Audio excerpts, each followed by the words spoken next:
he ended up generating 69 US patents for GE and IBM. My mom got her master's in math and statistics. So I was a very nerdy kid, and I thought everyone's dad had a PhD when I was growing up. And I learned the hard way that they did not. I was like, what's your dad's PhD? And I was like, oh, what did I do wrong? So I grew up a very geeky kid in upstate New York. I was told get good grades, try and do well in school, and then end up with a good job. So I did that. I went to law school. I was an attorney for 5 months in New York City doing M&A and banking work. And my work consisted of trying to think of the worst things that could happen and then put them into a contract. And I thought, wow, am I really going to spend my 20s thinking about terrible things that could happen? This doesn't seem ideal. And this was a time when the dot-com boom was in full gear. And so I left the firm after 5 months to start a business. Now, how many of you have started a business or club or organization or mailing list or book club or something along those lines? All right, so if you have your hand up, you know 2 things. Number 1, it's much harder than anyone lets on. And number 2, when someone asks you how it's going, what do you say? Great. It's great. So my business went great until it failed.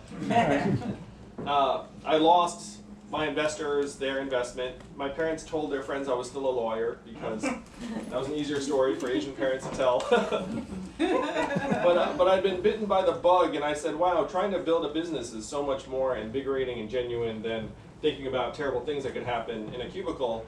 And so I worked with another entrepreneur for a number of years, and then I became the CEO of an education company, and I grew to become #1 in the US and was bought by a bigger company in 2009. So this took me about a decade. 2009 was a very tough time in most of the country. How was it here in Colleton County? Tough. It was tough. Tough. Very tough. Yeah, for a long time. Over 14.5% unemployment. Very tough. Yeah. Can- Houses weren't selling. Yes. Real estate values crashed around the country. Can you believe that was 10 years ago? I can't believe that was 10 years ago. But I saw this happen in 2009, and I realized I had some insight as to why the financial crisis had unfolded. It was in large part because a lot of the wannabe whiz kids I'd gone to college and law school with had gone to Wall Street and helped come up with derivatives and exotic financial instruments that had helped crash the economy. So I thought, well, what a train wreck that is. We need to have our people doing more positive things than that. And so the vision I came up with was, well, actually, I'd like to throw this out to you all. What would you want enterprising, ambitious young people to do if going to Wall Street is essentially like destructive? Like what's the opposite of Wall Street?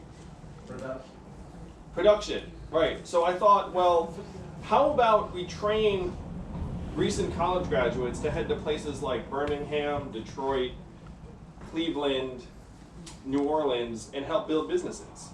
Now, starting a business in your 20s would be really, really hard because I tried it and failed.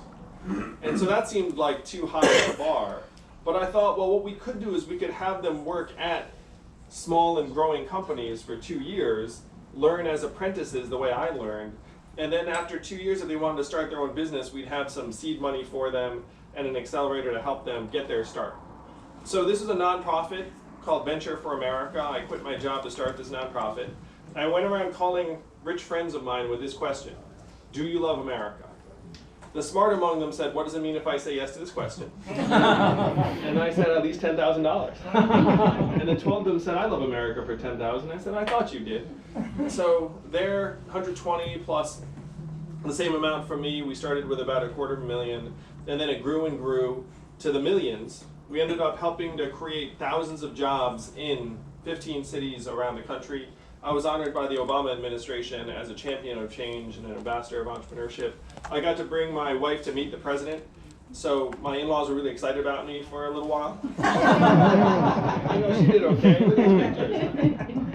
But unfortunately, I had this sinking feeling during my 7 years building Venture for America, where I saw a lot of parts of the Midwest and the South that I had not seen before, and I was staggered by the gulf between regions in this country, where if you fly between Michigan and Manhattan, or St. Louis and San Francisco, or South Carolina and San Francisco, you feel like you're crossing decades and dimensions and ways of life and not just a few time zones. And then Donald Trump became our president in 2016. Now, if you're here tonight, that was not a happy night for you. Yeah. How did you all react when you I won? cried. Yeah, it was horrible. I cried. I did. Depression, Yeah. tears, Yeah. Close my disbelief, door at work. That shock. feeling in your gut that's like the end of the world almost, this dread. I had this horrific dread. I For had a long the same time. reaction. I saw this and said, "Oh my gosh, we just elected the narcissist reality TV star as the Yeah. president. Right? This is like a giant The red idiot. flag or full stop. This is not business as usual."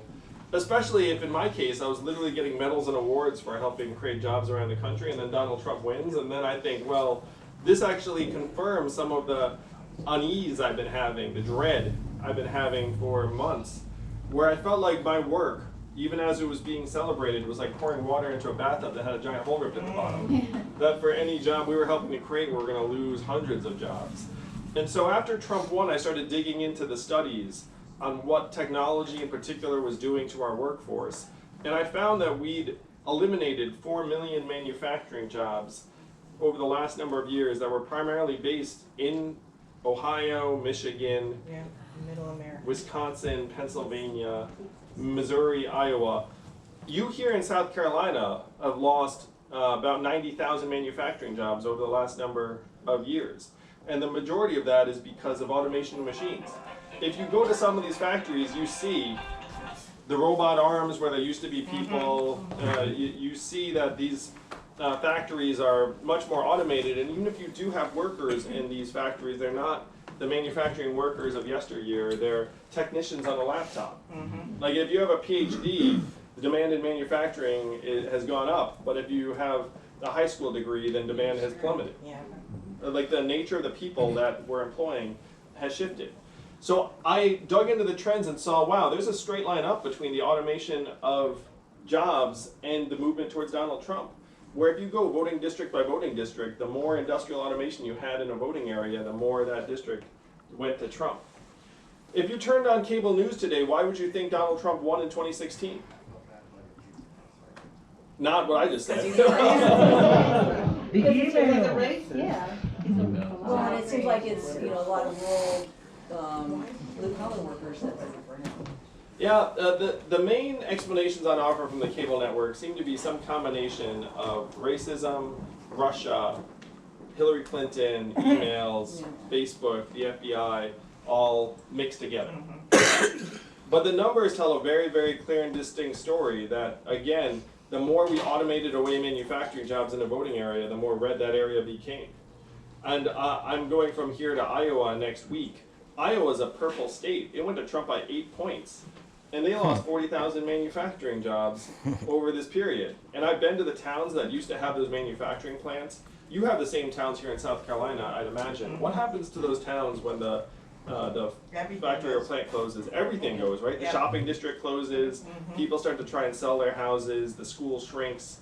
How many of you have noticed stores closing around where you live here in Colleton County?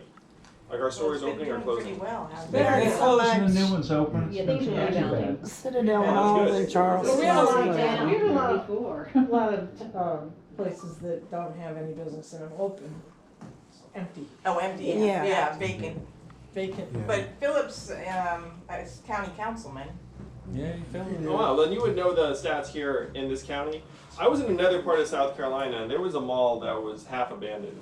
And if you've ever been, how many of you have been to Ghost Mall or like a mall? how about the like Citadel Hall? Yeah, Citadel Mall's Yeah. closing. So that mall goes from being really positive value to negative value. Yeah, Right. Like it actually isn't just a zero or neutral, it actually depresses property value for miles around because an abandoned mall becomes a haven for blight and crime. And you kind of feel it when you go to a half-empty mall. You don't want to stay there. You're Yeah, like, yeah, oh, it's creepy. this mall's the place to be. Like, there's not much foot traffic. That's not what you think. You think, like, I don't want to be in this mall. No.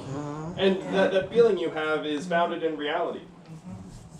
Amazon alone is closing 30% of America's stores and malls, and a similar proportion here in South Carolina. How much did Amazon pay in federal taxes last year? Zero. So think about that for a second here in South Carolina. 30% of your malls and stores start to close. You get zero back. That's happening in communities around the country. The top 5 employment sectors in the country are going to be very familiar to you. Number 5 is manufacturing, which you talked a little bit about. Number 4 is truck driving and transportation. How many of you all know a truck driver here in the state? We did. My friends in California are working on trucks that can drive themselves. Have you probably seen the videos about that? Yes. They just had a cross-country self-driving truck trip that delivered 20 tons of butter. I don't know why they chose butter. Anyway. Maybe because it's refrigerated, so. Yeah, something. Should've been Coors. Yeah, they could have improved the branding. Uber's doing it. So the truckers, you know, I'm going to take a guess at describing them. 94% of truckers are men. Average age is 49. Average education is high school or 1 year of college. And many of them are ex-military. Because trucking is one of the main employers for veterans when they come back from overseas. My friends in California are working on trucks that can drive themselves. Why do they care about self-driving trucks? Because they believe they can save $168 billion a year in costs, not just from labor, paying the truck drivers, but also fuel efficiency because the trucks can convoy together and cut down on wind resistance. Equipment utilization because it never needs to stop, it can go 24/7, whereas a manual, you have to stop after 14 hours. The truck will actually stop the driver after 14 hours and say, get out and go to sleep.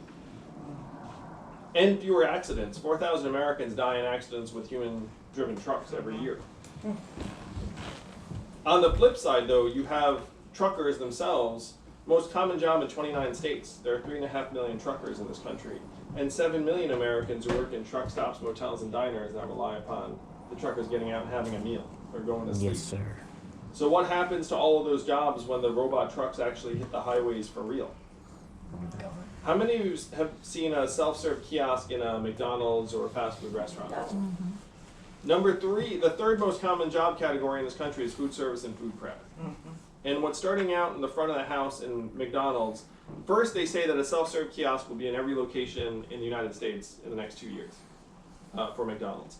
The second thing is they're looking at taking the front of the house and moving to the back of the house. They're trying to automate some of the burger flipping and the fry cooking and the rest of it. There are some boutique restaurants that actually have figured a lot of this out where you go in, you don't interact with a human, you like have this console and then this window opens and then you get your food and you Like walk Star out. Trek. It is sort of Star Trek-y. The Jetsons. Or Yes. Get away from Jetsons. My first job was as a busboy in a Chinese restaurant. They made me a busboy because my Chinese was too poor to actually translate orders to the kitchen. Because the kitchen staff can't speak any English. And so what you have to do is you have to take like chicken with broccoli in English, and then you're supposed to write down chicken with broccoli in Chinese and give it to the kitchen staff. And I wasn't able to do that switch. So they just said, be a busboy. So food service and food prep, in at least some contexts, is actually going to start getting automated away for the big companies. The second most common job is retail, which we talked about. And then number 1 is administrative and clerical, which includes call centers. Now, when you call the customer service line of a big company and you get the software bot, I'm sure you do the exact same thing I do, which is you dial 000, say human representative until you get someone on the line, right? Raise your hand, that's what you do. Yeah. Doesn't I do the always exact same work. thing. Doesn't always work. It doesn't always work. Yeah. Sometimes they just put you in the loop. Put you back to the loop, yeah. Because there are no humans to Yeah. talk to in that center. But in 2 or 3 short years, the software is going to sound like this. Hey Andrew, how's it going? What can I do for you? It'll be seamless, delightful, efficient. You might not even realize it's software if you don't know. What is that going to mean for the 2.5 million Americans who work at call centers right now making $14 an hour? We're in the midst of the greatest economic transformation in our country's history, what experts are calling the 4th industrial revolution. We're in about the 3rd inning. How many of you, well, when's the last time you heard a politician say the words 4th industrial revolution? Never. Today would be it. Just now. Yeah, right. Just now. So this is what got me off the fence to run for president. I had no intention of going into politics. I was going around the country trying to help create jobs. Trump wins. I go through the numbers and I say, oh my gosh, we're in the midst of this historic economic transformation. Our country doesn't even understand what's happening to it because our media doesn't talk about it. My first move was to go to Washington, D.C. and say to them, hey, we're going through this fundamental economic transformation, and immigrants are being scapegoated for things that immigrants have next to nothing to do with. What are we going to do? And what do you think the folks in DC said to me when I asked, what are we going to do? They didn't care. Yeah, we didn't know. Probably said nothing. Yeah, the three big things I got were, number one, Andrew, we cannot talk about this. Yeah. Number two, Andrew, we should study this further. And number three, Andrew, we must retrain all Americans for the jobs of the future. And I said, well, that last one sounds pretty good and responsible. But I went through the studies. You all want to guess how effective government-funded retraining programs were for the manufacturing workers who lost their jobs in the Midwest? I'm anchoring you low. Because it's low. It's 0 to 15%. Wow.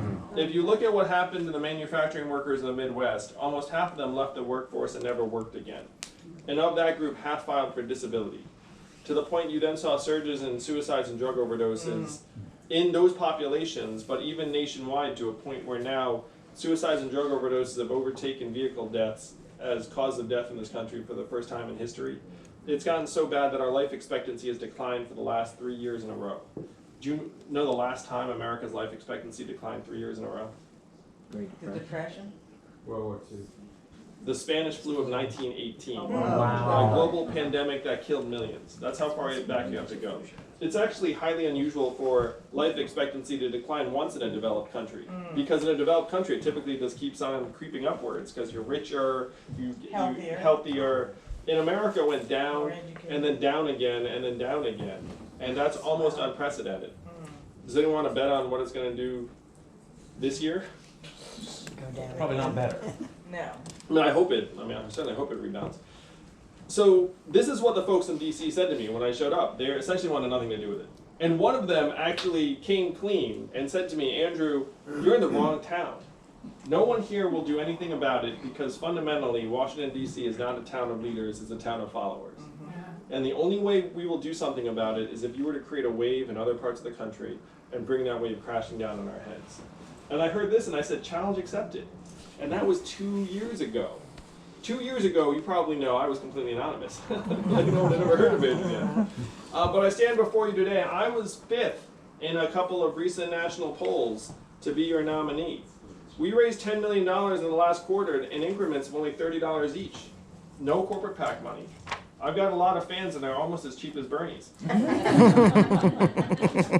going to beat that in Q4. And we're growing and growing because we're laser focused on solving the real problems that got Donald Trump elected in the first place.